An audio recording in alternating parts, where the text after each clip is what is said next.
Hello students, আমার চ্যানেলে তোমাদেরকে স্বাগত। শুরু করছি ক্লাস 11-এর ফার্স্ট সেমিস্টার ইতিহাস ক্লাস। 2025 সালে যারা মাধ্যমিক দিয়েছ এবং যারা এবছর 11-এ উঠবে, অর্থাৎ তোমরা ইতিহাস সাবজেক্ট নেবে বলে ভাবছো, তাদের জন্য আমি ক্লাস কন্টিনিউ করছি। 5টি ক্লাস আগে করেছি, এটা আমার 6th ক্লাস, অর্থাৎ আমাদের 6 নম্বর ক্লাস হতে চলেছে এটি। তো সুতরাং প্রথম থেকে শেষ পর্যন্ত দেখবে, এটা 6th ক্লাস, ঠিক আছে? তো চলো শুরু করি ক্লাসটি। শুরু করছি ইতিহাসের ক্লাস 11-এর ফার্স্ট সেমিস্টার ইতিহাসের ক্লাস। চলো শুরু করি। 40 নম্বর কিন্তু শর্ট প্রশ্ন আছে ফার্স্ট সেমিস্টারে, অর্থাৎ 40টা প্রশ্ন কিন্তু শর্ট প্রশ্ন। সুতরাং 40-এ 40 পেতে গেলে টেক্সটটা ভালো করে পড়তে হবে, আমার ক্লাসগুলোকে পড়তে হবে, ঠিক আছে? সুতরাং কোনো সাজেশন চলবে না, একদম থ্রোলি শুরু থেকে পড়ে যেতে হবে। চলো শুরু করি।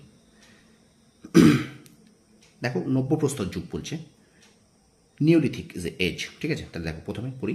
প্রাগৈতিহাসিক সংস্কৃতির শেষ পর্যায়ে হলো নব্যপ্রস্তর যুগ। 1865 খ্রিস্টাব্দে নিওলিথিক কথাটি সর্বপ্রথম ব্যবহার করেন ব্রিটিশ গবেষক জন লুবক। তাহলে এখান থেকে প্রশ্ন আসতে পারে, নিওলিথিক কথাটি প্রথম ব্যবহার করেন কে? নিওলিথিক কথাটি প্রথম ব্যবহার করেন গবেষক জন লুবক, ঠিক আছে? তার অ্যান্টিকুইটি অফ ম্যান গ্রন্থে। তাহলে অ্যান্টিকুইটি অফ ম্যান গ্রন্থটি কার লেখা? না, জন লুবকের লেখা। বা নিওলিথিক শব্দটি প্রথম কে ব্যবহার করেন? জন লুব্বক। বা এখান থেকে প্রশ্ন আসতে পারে, জন লুব্বক কোন গ্রন্থে নিওলিথিক শব্দটি ব্যবহার করেন? তারপর দেখো, মানব সভ্যতার ইতিহাস এই যুগ 10,000 থেকে 3,000 BCE বিশেষ করে ছিল বিশেষ তাৎপর্যপূর্ণ।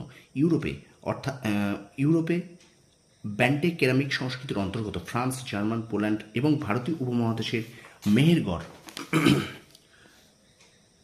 বুরজাহুম, কোট দিজি, হেলমান্দ প্রভৃতি স্থানে নব্যপ্রস্তর যুগীয় সভ্যতার নিদর্শন পাওয়া গেছে।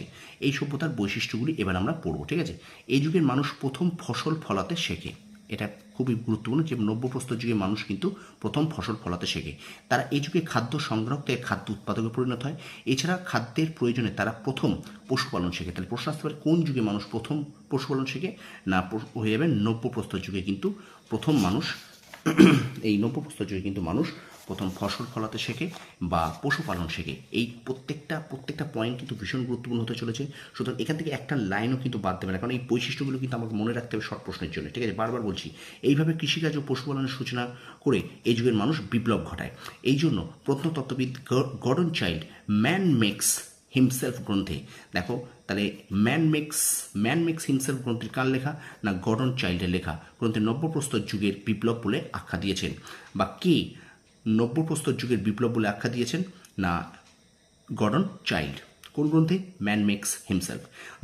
4 নম্বর বৈশিষ্ট্য কি? না, নব্যপ্রস্তর যুগে মানুষ যখন বসবাস শেখে, চাষবাস শেখে, তখন তারা যাযাবর বৃত্তি ছেড়ে দেয় এবং ফসল ও কৃষির স্বার্থে তারা জমির ধারে ডালপালা লতাপাতা দিয়ে স্থায়ী ঘরবাড়ি তৈরি করে।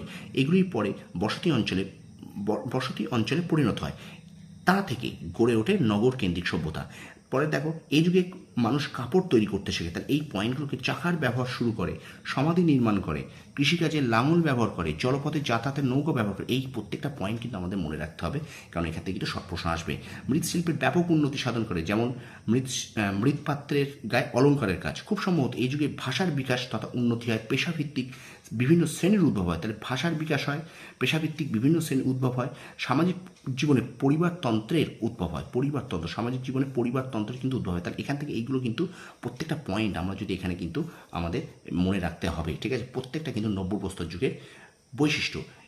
তারা পাখির ছানা পালনও শেখে। এবার দেখো, এই 3টে প্রস্তর যুগের যে বৈশিষ্ট্যমূলক সরণি আছে, যে তুলনা করা হয়েছে, সেই তুলনা আমরা দেখে নিই। সময়কালটা দেখো, প্লেইস্টোসিন যুগের, এটা হোলোসিন যুগ। এটা এই যুগটা দেখে নাও, হাতিয়ারগুলো দেখে নাও, হাতকুঠা, ছেদনি, চাঁদনি।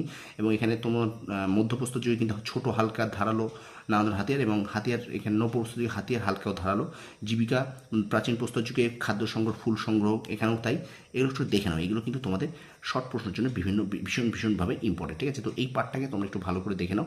এই পর্যন্ত আমি ক্লাসটা শেষ করছি, অর্থাৎ এই পর্যন্ত আমি 6th ক্লাস, এটা আমার 6ষ্ঠ ক্লাস, 6 নম্বর ক্লাস হয়ে গেল এই ইতিহাস ফার্স্ট সেমিস্টারের ইতিহাস ক্লাস। সুতরাং ভিডিওটা যদি ভালো লেগে থাকে, অবশ্যই আমার চ্যানেলটা শেয়ার করবে, সাবস্ক্রাইব করে পাশে থাকা বেল আইকনে প্রেস করে রাখবে। একটু বেশি করে সবার সামনে, সবার কাছে একটু শেয়ার করে দাও, কারণ যারা ইতিহাস নিয়ে পড়বে ভাবছো, যারা বুঝতে পারছো না কত বড় সিলেবাস, কতটা কিছু, তোমাদের কিন্তু এগুলো মাথায় রাখতে হবে, এগুলো কিন্তু জানতে হবে, এগুলো কিন্তু বুঝতে হবে, এগুলোকে মাথায় মনে রাখতে হবে, নয়তো কিন্তু তোমরা শর্ট প্রশ্ন করে আসতে পারবে না। 40টা নাম্বার তোমাদের শর্ট প্রশ্ন, সুতরাং 40 নাম্বার শর্ট প্রশ্ন। প্রথম সেমিস্টারে কিন্তু কোনো লং কোশ্চেন নেই, 40টা কিন্তু 1 নম্বরের প্রশ্ন, এবং তোমাদের জন্য কিন্তু ভীষণ ভীষণ গুরুত্বপূর্ণ এই ফার্স্ট সেমিস্টারের প্রত্যেকটা সেমিস্টারের জন্য, ঠিক আছে? সুতরাং যারা এখনও দ্বিধান্বিত আছো বা ইতিহাস নিয়ে ভাবছো কিন্তু বুঝতে পারছো না যে কীভাবে পড়বে, তাদের জন্য এই ক্লাসগুলো কন্টিনিউ করছি। অবশ্যই তোমরা আমার চ্যানেল ফলো করো, শেয়ার করো, আর চ্যানেলে যারা নতুন আছো তারা অবশ্যই আমার চ্যানেলটাকে সাবস্ক্রাইব করে রাখো, এবং এই ধরনের ভিডিও অবশ্যই পাবে।